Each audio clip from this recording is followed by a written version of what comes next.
नमस्कार, मैं हूं संजय शर्मा। आप देख रहे हैं 4 PM न्यूज नेटवर्क। आज आपको राजनीति का एक बड़ा धमाका करने जा रहा हूं। जैसे हमने कई बार खबरों में कहा, किसी अखबार में खबर नहीं है, किसी टीवी चैनल में खबर नहीं है, किसी यूट्यूब पे चैनल पे खबर नहीं है। लेकिन जो खबर हम आपको बताने जा रहे हैं, जो खुलासा करने जा रहे हैं, कुछ घंटों बाद कुछ यूट्यूब पे, कुछ टीवी चैनलों पे ये खबर आपको दिख जाएगी। क्योंकि 4 PM अब एक खबरों का बड़ा स्रोत हो गया है। हम जो ब्रेकिंग करते हैं, फिर भाई लोग उसकी कॉपी कर लेते हैं। खबर यह है कि 30 तारीख को सिर्फ मोहन भागवत और नरेंद्र मोदी की मुलाकात नहीं है, एक अहम मुलाकात और होने की चर्चा है। सौदागर पिक्चर देखी थी ना आपने, दिलीप कुमार साहब वाली, राजकुमार वाली। तो पक्के दोस्त होते हैं, फिर दुश्मन हो जाते हैं, और फिर दुश्मनी में भी दोस्ती का भाव रखते हैं। तो 30 तारीख को नरेंद्र मोदी अपने सबसे बड़े दुश्मन से मिलने जा रहे हैं। और मिलवा कौन रहा है? मोहन भागवत। अब आप सोच रहे होंगे सबसे बड़ा दुश्मन कौन? तो बताइए फिर, गुजरात में सीडी किसकी बटी थी? सीडी बंटवाने में कौन था? किसका नाम था? सही सोचा आपने, संजय जोशी। सूत्र बता रहे हैं, वो बता रहे हैं कि 30 तारीख को शायद संजय जोशी भी नागपुर पहुंचेंगे।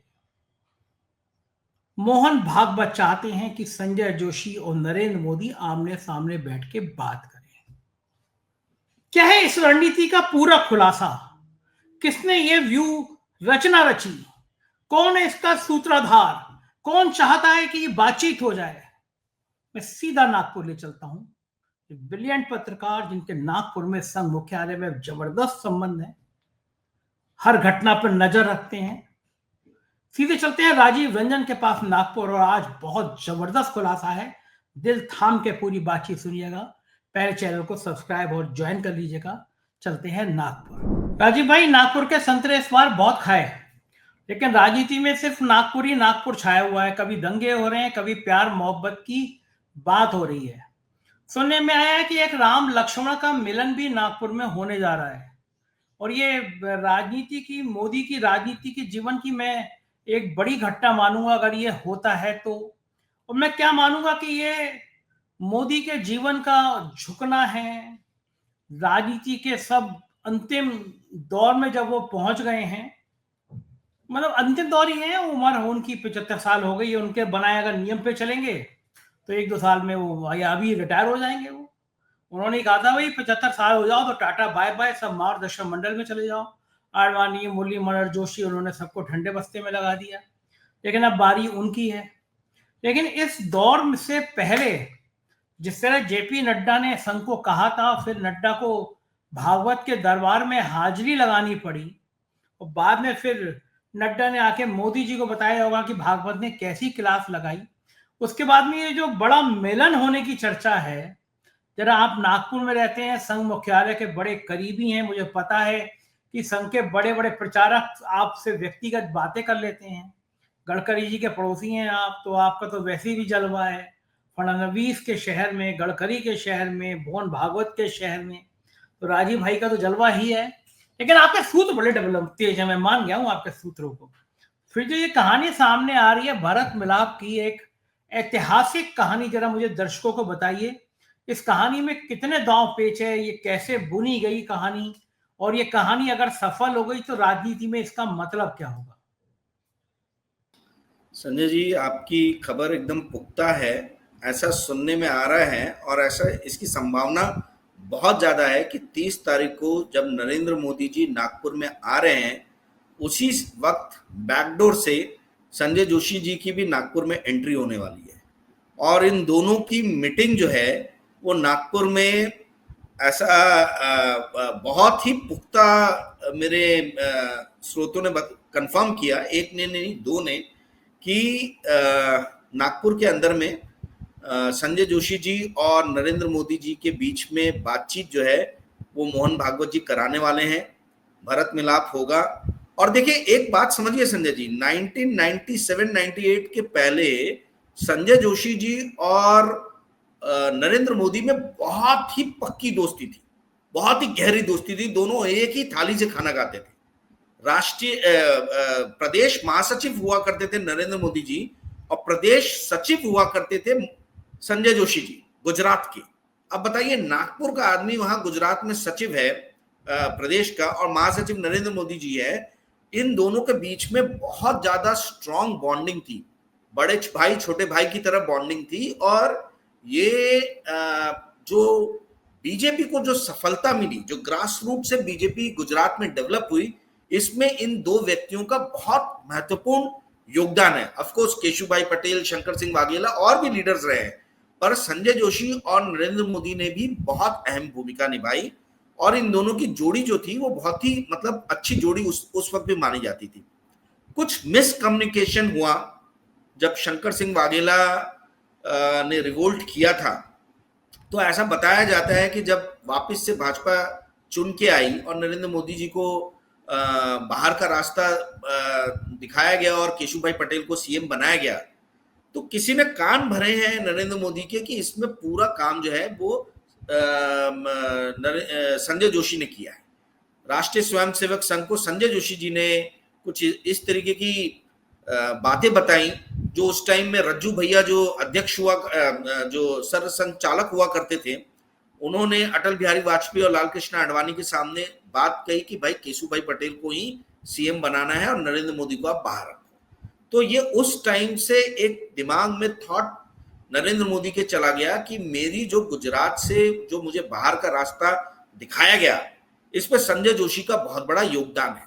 मोटा मोटी जो मुझे लोग जो है, जो मेरे स्रोत हैं, जो इन दोनों के करीब है, उन लोगों ने जो बताया है, उससे यही बात समझ में आई कि कुछ काफी भारी मिसकम्युनिकेशन उस वक्त में हुआ था, जिसका बहुत ही भारी खामियाजा संजय जोशी पिछले, आप समझ लीजिए 2005 के बाद से, मतलब 2005-6 के बाद से वो निभाई रहे हैं। 18 साल हो गए। तो संघ के अंदर में एक बात चली, और संजय जोशी जी के बहुत सारे चाहने वाले लोग हैं, उन्होंने कहा कि भाई भगवान राम का भी अज्ञातवास जो था, वनवास जो था, वो 14 साल में खत्म हो गया था। महाभारत में भी आप देखें तो वनवास जो था इन लोगों का, ये 18-19 वर्ष नहीं चला है जितना संजय जोशी का लंबा चला है। तो अब संजय जोशी का कब खत्म होगा? तो मोहन जी भागवत ने बहुत ही करीबी लोग जो थे संजय जोशी के, उनको कहा था कि वक्त आने दो, मैं सही वक्त पे सही समय लूंगा, मेरे ऊपर आप भरोसा रखें। ऐसा मुझे लग रहा है कि अब वो सही वक्त आ गया है। मोहन भागवत जी भी 75 साल के हो रहे हैं। मुझे ऐसा लग रहा है कि वो चाहते हैं कि उम्र के इस दहलीज पे कोई भी ऐसा अधूरा काम छोड़ के ना जाए जो उनको बाद में उनके मन में कहीं किसी तरीके का कष्ट पहुंचाए। और देखिए, नरेंद्र मोदी के झुकने की बात नहीं है, क्योंकि नरेंद्र मोदी को राजनीति में जो कुछ भी अचीव करना था, जो भी पाना था, वो नरेंद्र मोदी ने पा लिया। अब प्रधानमंत्री से बड़ी पोस्ट तो और कुछ हो नहीं सकती है। 2001 से लेके 2025 तक राजयोग में वो जी रहे हैं। 25 साल का राजयोग रहा है। आप बताइए कितने भारत में नेता हैं जो 25 साल के राजयोग में जिए हैं, मुख्यमंत्री प्रधानमंत्री बन के रहे हैं। और आप ये देखिए, लोग 1 साल के लिए भी प्रधानमंत्री बनने के लिए तरसते हैं। ये व्यक्ति 11 साल से प्रधानमंत्री है। तो अब क्या जीवन में इनके ऐसा रह गया है कि वो करके वो अपने कद को छोटा करें? तो हो सकता है नरेंद्र मोदी ने भी बहुत सोचा होगा, गहन मंथन किया होगा। और देखिए, एक तरीके से संजय जी, क्षमा जो है वो जीवन का एक बहुत बड़ा, लाइफ का एक बहुत बड़ा जो है ना, नेचर का एक पार्ट रहता है। तो शायद हो सकता है कि नरेंद्र मोदी को ऐसा लगा हो कि भाई इतनी बड़ी क्या इन्होंने गलती की कि मैं इनको क्षमा ही नहीं कर सकता। और संजय जोशी जी की तरफ से होगा कि भाई मेरे से गलती क्या हुई, पहले मुझे तो वो बताया जाए। ये मिसकम्युनिकेशन था, किसने आपके कान भरे में पता नहीं, आप कभी बैठ के मेरे साथ आपने बात भी नहीं की। उसके बाद से इन दोनों के बीच में कोई चर्चाएं भी नहीं हुई है। 2012 में जब नितिन गडकरी जी इनको कार्यकारिणी में, राष्ट्रीय कार्यकारिणी में लेके आना चाह रहे थे, तब नरेंद्र मोदी ने बोला था कि मैं मीटिंग में तब तक नहीं जाऊंगा जब तक संजय जोशी उस मीटिंग से नहीं हटेंगे। तो आप समझिए, यानी पर अब बहुत साल हो गए हैं, अब ये भी अपने अंतिम पड़ाव पे है नरेंद्र मोदी जी अपने पॉलिटिकल करियर के। मोहन भागवत जी के पास में भी जो है, वो भी मुझे लग रहा है कि उनको भी लग रहा होगा कि भाई और एक दो तीन चार, यानी सरसंघ चालक के लिए तो ऐसी कोई उम्र की दहलीज नहीं है, पर उनको भी लग रहा होगा कि अब कितने साल मैं ये करूंगा। तो ये दोनों लोग जो है मुझे लगता है कि बैठ के बात करेंगे और इस चीज का जो है वो निपटारण किया जाएगा मुद्दे का, कि भाई मिसकम्युनिकेशन द्वारा जो कुछ भी आपसी गलतफहमी रही है उस गलतफहमी को दूर किया जाए। और मुझे लग रहा है कि संजय जोशी की पूर्ण जोड़ तरीके से वापसी भाजपा के अंदर में होने मतलब भाजपा के अहम पोस्ट में होने वाली है। जी संजय।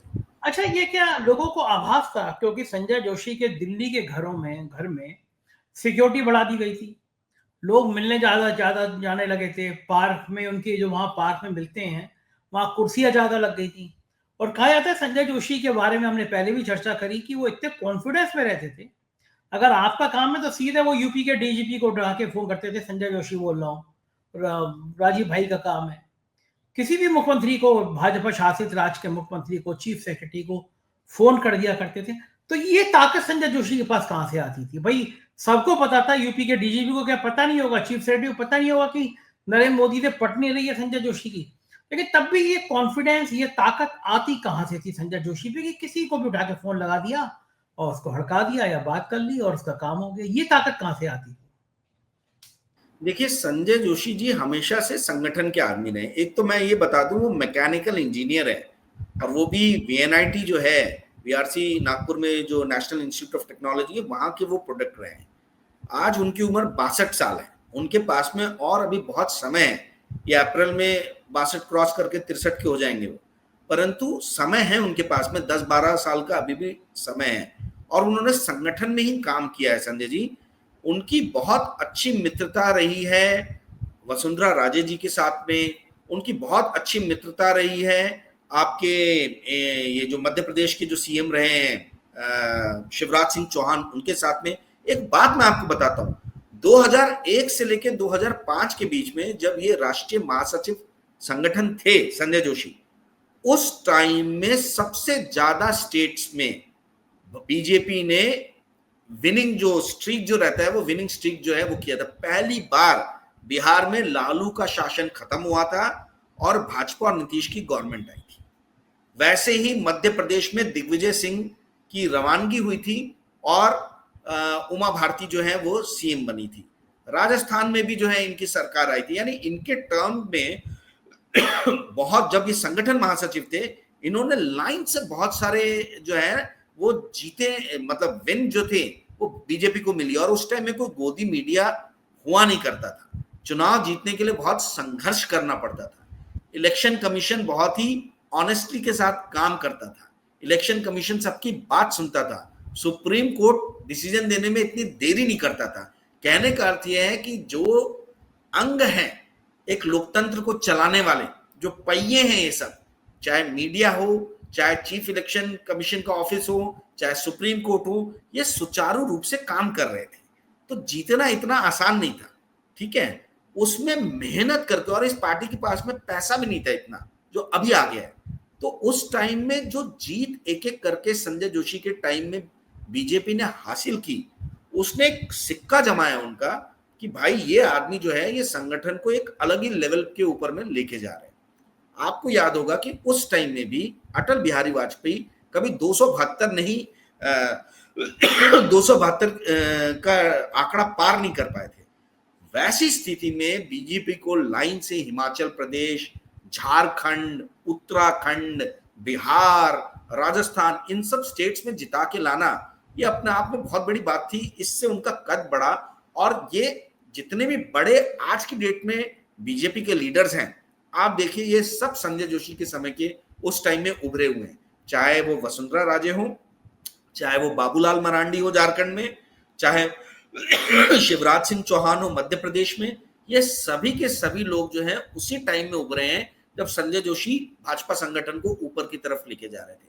तो ये कॉन्फिडेंस उनको वहां से आता है। ये आज भी उन सारे लीडर्स के साथ में जुड़े हुए हैं जिनको मोदी और शाह के समय में हाशिए पे धकेल दिया गया है, परंतु वो लोग अपने स्टेट के अंदर में तो अहम कंट्रोल आज की डेट में भी रखते ही हैं। और कुछ जो योगी जैसे लोग हैं, जो कहा जाता है कि भाई संजय जोशी के बहुत समय से बहुत क्लोज रहे हैं, तो वो लोग क्यों नहीं काम करेंगे? मतलब फोन आने पे वो थोड़ा ना अमित शाह को पूछेंगे कि भाई संजय जोशी का फोन आया, मैं करूं कि नहीं करूं। ये इंडिपेंडेंट लोग हैं। ये आई मीन कल को आपका कोई काम रहा, आप, मैं सीएम बन गया गलती से, आप मेरे को फोन करो, मैं थोड़ा ना पीएम से पूछूंगा कि मैं करूं कि नहीं करूं। तो ये वही वाली बात है, जो लोग इनके साथ में ग्रुप में थे वो सारे लोग जो है आज की डेट में बहुत स्ट्रांग पोजीशन में बैठे हैं, और इन सभी लोगों का संजय जोशी को बहुत स्ट्रांग समर्थन है। जी संजय जी। अच्छा राजीव भाई बताइए मुझे कि अगर लोकसभा चुनाव से पहले मोहन भागवत कहते कि भाई मोदी जी मेरी बात मान लो, मैं आपसे रिक्वेस्ट कर रहा हूं संजय जोशी से बात कर लो, थोड़ी एक कप चाय पी लो, बातचीत कर लो, थोड़े प्यार की हरी मुस्कुराहट कर दो, तो क्या मोदी मान जाते? नहीं, कैसे मानते? उनके इर्द गिर्द जो है वो सुधीर चौधरी और रजत शर्मा टाइप लोग थे कि अलेक्सा है साजन आए गाना चलाओ, तो बोले नहीं आएंगे तो मोदी जी। अब इस टाइप की बात करने वाले लोग आपके आजू बाजू हर वक्त रहेंगे। हैं, आपने सुधीर चौधरी का इंटरव्यू देखा ही होगा, रजत शर्मा का देखा ही होगा। इन लोगों ने इतने कान भर भर के इनको कॉन्फिडेंस में ला दिया कि नरेंद्र मोदी को लगा कि भाई मैं, मतलब जो भी हूं मैं ही हूं। और इस चुनाव ने उनके इस अहंकार को जो है पूरी तरीके से मतलब निस्त नाबूद कर दिया। संजय जी आप समझिए, कांग्रेस के अकाउंट, जो मेन विपक्षी पार्टी थी उसके अकाउंट फ्रीज करके रखे गए थे। हाँ, और बड़े बड़े जितने लीडर्स थे, कईयों को जेल के अंदर में डाल के रखा था, कईयों को ईडी द्वारा सताया जा रहा था, सीबीआई द्वारा सताया जा रहा था। ये सारी चीज करने के बाद में नरेंद्र मोदी को लग रहा था कि ये तो क्लीन स्वीप है मेरे लिए। भाई मेरे साथ लड़ने वाला जो है, सामने वाले बॉक्सर के मैंने दोनों हाथ ही बांध दिए, अब वो मार ही नहीं सकता, मैं ही पंच मारूंगा उसको। तो वो कॉन्फिडेंस इनके अंदर में था कि जीतना तो तय है। आपको क्या लगता है कि मोहन भागवत जी ने बोला नहीं होगा? मोहन जी भागवत ने जरूर पहल की होगी, इलेक्शन के पहले नहीं की होगी, उससे 2 साल 1 साल 3 साल पहले जरूर कहा होगा कि भाई आपस में बैठ के सुलह कर लो, एक बार बात सुन लेना, आपस में बातचीत कर लेना, इसमें कोई खराबी नहीं है। आप जब तानाशाह लोगों से बात कर सकते हो, आप पुतिन टाइप के लोगों से बात कर सकते हो, तो ये तो संजय जोशी अपने घर का बंदा है ना, यहाँ मतलब इसमें क्या दिक्कत है?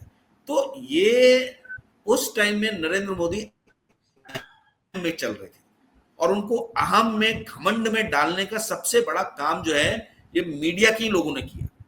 गोदी मीडिया जो है, जिनको नरेंद्र मोदी ने कंटिन्यूसली फीड किया, ये गोदी मीडिया ने इनको एक गलत भ्रम में, माया जाल में फंसा के रखा कि साहब इस बार तो आप 350 क्रॉस कर जाओगे, 300 तो आराम से क्रॉस कर जाओगे।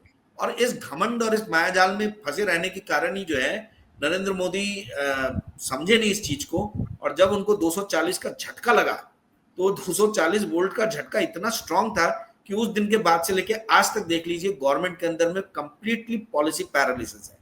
ट्रम्प से मिलने के लिए एकदम तड़प रहे थे, चले गए। तो ये जितनी भी आज की डेट में काम कर रहे हैं, ये काम क्या पहले के 10 साल में हमने देखे थे? ये काम पहली बार हम उनको करते हुए देख रहे हैं। उनकी विवशता जो है वो उभर के सामने आ रही है। ग्रॉक जैसा इंस्ट्रूमेंट जो है एआई, वो रातों की नींद सरकार की उड़ाए हुए, उसको ग्रॉक के न्यूज को ज्यादा स्पेस ना मिले करके अब हाईकोर्ट के जो जज है वर्मा जी, इनके मुद्दे को देखिए कैसे उछाला जा रहा है। तो ये चीजें जो है साफ स्पष्ट हो रहा है कि न्यूज फीड में, मीडिया के अंदर में किस तरीके की न्यूज को तरजीह दी जा रही है। ये सब की सब जो है गवर्नमेंट की साइकोलॉजी से डायरेक्टली कनेक्टेड है। जी संजय जी। अच्छा राजीव भाई, अगर मान लीजिए ये मुलाकात हो जाती, मैं अगर कह रहा हूँ, अभी पुश नहीं है, तो क्या बातें होंगी? मोहन भागवत बीच में बैठेंगे, इधर संजय जोशी होंगे, इधर नरेंद्र मोदी होंगे, तो आपके हिसाब से वो बातें क्या होंगी किसी को अंदाजा नहीं, लेकिन जो आपकी गणित है, क्योंकि आपके पास बहुत जानकारी रहती है, मैं फिर कह रहा हूँ कि आपके पास बहुत बढ़िया नेटवर्क है, तो आपके हिसाब से बातें क्या होंगी, मुद्दे क्या होंगे? मोदी जी क्या कहेंगे? संजय जोशी क्या पूछेंगे कि वो मेरे खिलाफ जो सीडी बनी थी, जहरीली सीडी, उसमें तुम्हारा हाथ था, क्यों तुमने ऐसी सीडी बनवा के बंटवाई? और मोदी जी कहेंगे कि मुझे सत्ता से बाहर करने के लिए तुमने जो षड्यंत्र करा वो क्यों किया? कुछ कुछ इस तरह की बातें होंगी, या फिर ये होगा कि चलो भूली बिसरी बातें छोड़ो, तुमने हमारे लिए किया, हमने तुम्हारे लिए किया, अब नए रास्ता निकालते हैं? क्या होगा बातचीत? जी देखिए, मुझे लगता नहीं कि पुरानी बातचीत को सामने लाया जाएगा, भविष्य की तरफ देखा जाएगा। जो बड़े लोग रहते हैं, जो विजनरी लीडर्स रहते हैं, वो बार बार पास्ट में पलट के जाते नहीं है। और नरेंद्र मोदी को अब ये समझ में आ रहा है। देखिए, उन्होंने सत्ता बहुत लंबे समय भोग ली है, अब वो अपने आप को एक स्टेट्समैन की तरह उभारना चाह रहे हैं। अब वो सिर्फ लीडर नहीं रहना चाह रहे, वो एक स्टेट्समैन बनना चाह रहे हैं। तो स्टेट्समैन जो है सिर्फ विदेशी फॉरेन पॉलिसी से ही नहीं होता, आपको इंडिया के अंदर भी कुछ ऐसे काम करके दिखाने होंगे कि लोगों को लगे कि आपका हृदय बड़ा है। ठीक है, आप छोटे हृदय से आप स्टेट्समैन नहीं बन सकते। तो मुझे नहीं लगता कि पुरानी बातें निकलेंगी, बट हाँ ऐसा मुझे लगता है कि संजय जोशी जी जो हैं वो अपनी बात जरूर रखेंगे कि आपके मन में जो भी मेरे प्रति शंका है मैं उसका पहले निवारण करना चाहता हूं। मुझे ऐसा लगता है कि वो बोले, मतलब वो अपनी तरफ से कोशिश करेंगे। अब वो मोदी जी के ऊपर में है कि वो सुनना चाहते हैं कि नहीं सुनना चाहते हैं, परंतु मुझे लगता है कि ये दोनों अब फ्यूचर के बारे में सोचेंगे। दोनों ने बहुत साथ में काम किया है, एक थाली से दोनों ने रोटी खाई है, बहुत दोनों के बीच में निकटता रही है, दोस्ती रही है। मुझे लगता है कि अब मतभेद को दूर करके ये लोग वापस से इस बात पे सोचेंगे कि हमको किस तरीके से पार्टी को और स्ट्रांग करना है, संघ को और कैसे स्ट्रांग करना है, और जो इन लोग का सपना है, संघ का जो सपना है और बीजेपी का कि 2047 तक भारतीय जनता पार्टी का शासन होना चाहिए भारत के ऊपर में, उस विजन 2047 पे कैसे बढ़ा जाए उसके ऊपर में मेन चर्चा होगी, और उसमें संजय जोशी की क्या भूमिका रहेगी वो भूमिका तय की जाएगी। जो मुझे लोगों से बात करके जो आभास हो रहा है वो मैंने आपको बताया। जी सर। अच्छा, एक आखिरी सवाल, इसे अगर ये मुलाकात होती है, बातचीत होती है, तो क्या इसे मोदी की हार के रूप में, मोदी के आत्मसम्मान पर ठेस पहुंचाने के रूप में देखा जा सकता है कि मोदी अब इतने कमजोर हो गए हैं, मोदी को डर लगने लगा है कि संघ ने इशारा किया 40-50 एमपी इधर उधर हो गए, सत्ता चली जाएगी? तो क्या ये माना जाए कि मोदी अगर ये मुलाकात करते हैं तो कहीं ना कहीं उनका डर है, उनका ये झुका हुआ कद है जो अभी तक दिखा नहीं है उनका कभी, क्या वो इसको इस रूप में भी कहा जा सकता है? देखिए, मैंने कल के इंटरव्यू में कहा था कि संघ जिस दिन चाहेगा नरेंद्र मोदी उस दिन इस्तीफा दे देगा। संघ से इतर होके कोई भी भारतीय जनता पार्टी का लीडर नहीं है। यदि आपको भारतीय जनता पार्टी में अच्छे पोजीशन पे रहना है तो आपको संघ का वरदहस्त, संघ का कॉन्फिडेंस आपको मिलना जरूरी है। पहली चीज ये हुई। दूसरी चीज हुई कि मुझे नहीं लगता कि मोदी जी का कद छोटा होगा।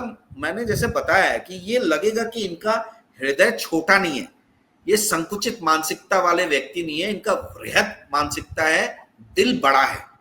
तो ये जो मतलब अभी तक सोचा जा रहा था वो सोच जो है कि नरेंद्र मोदी बहुत ही संकुचित मानसिकता के, बड़ी विंडिक्टिव टाइप के आदमी है जिनके अंदर हेट्रेड जो है भरा हुआ है, ये उस तरीके के व्यक्ति नहीं है। ये उस भ्रम को भी दूर करने में शायद मदद करे ये मीटिंग।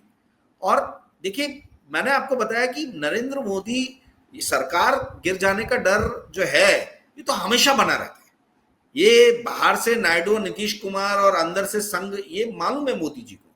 और मोदी जी का ये भी है कि भाई जब संघ बोलेगा मैं इस्तीफा दे दूंगा, तो संघ की ही मंजूरी से मोदी जी पीएम की पोस्ट पे बैठेंगे।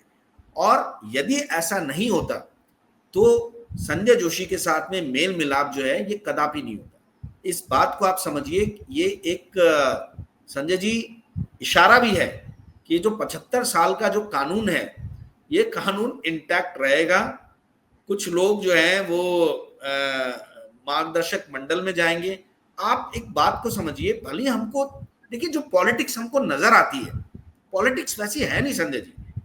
आज बताइए, जब राजीव गांधी पीएम हुआ करते थे, भाऊ साहब देवरस, बाला साहब देवरस जो थे वो निर्बाध रूप से कभी भी मिल सकते थे राजीव गांधी जी से। ठीक है, तो क्या आज की डेट में कांग्रेस का कोई भी बड़ा लीडर, कितना भी बड़ा लीडर हो, वो नरेंद्र मोदी से उसी तरह मिल सकता है जिस तरीके से देवरस जी जो है वो राजीव गांधी जी के पास कभी भी चले जाते थे? तो संघ ने दोनों तरफ से बना के रखा हुआ है। और यही भाजपा के लोग बोलते हैं कि जब कांग्रेस की गवर्नमेंट आती है तब ये लोग भूल जाते हैं कि संघ की फंडिंग कहां से हो रही है, तब ये सिर्फ वैचारिक सांस्कृतिक संगठन की बात करने लगते हैं। और जब हम बैठ जाते हैं शासन में तो ये बोलते हैं कि भाई आप इनकी फंडिंग की जांच क्यों नहीं करा रहे हो। इतने साल तक कांग्रेस सत्ता में रही, गुरुजी गोवलकर से लेके देवरस साहब तक, सबको, रज्जू भैया तक, सबको आपने देखा कि भाई कांग्रेस के साथ में किसी का भी कोई ऐसा मन मुटाव नहीं रहा कि कोई इन्वेस्टिगेशन बैठा दी जाए। तो ये इन्वेस्टिगेशन की बातें जब भाजपा का पीएम बनता तभी क्यों होती है? तो ये तो बात एकदम जायज है। तो कहने का अर्थ ये है कि मुझे लगता नहीं है कि किसी भी तरीके से मीटिंग जो है ये संजय जोशी जी की और नरेंद्र मोदी जी की जो संभावना बहुत ज्यादा बन रही है, होने वाली है 30 तारीख को, उससे किसी का भी कद छोटा होगा। ना नरेंद्र मोदी का होगा, ना मोहन भागवत का होगा, ना संजय जोशी जी का होगा, क्योंकि पॉलिटिक्स जो हमको आंखों से दिखती है ये एकदम उससे इतर होके चलती है। जी संजय, बहुत बहुत शुक्रिया राजीव भाई, आपने अंदर की इतनी सारी बातें बता दी, मजा आ गया, थैंक यू। ये थे राजीव रंजन जी, और आप इन्होंने जो धमाके किए, एक के बाद एक धमाका, आप समझ गए होंगे राजनीति की कितनी बड़ी खबरें हैं उनके पास, 4 PM के पास। तो बस प्यार भरा कमेंट करिए कि बातचीत कैसी लगी। शुक्रिया, थैंक यू।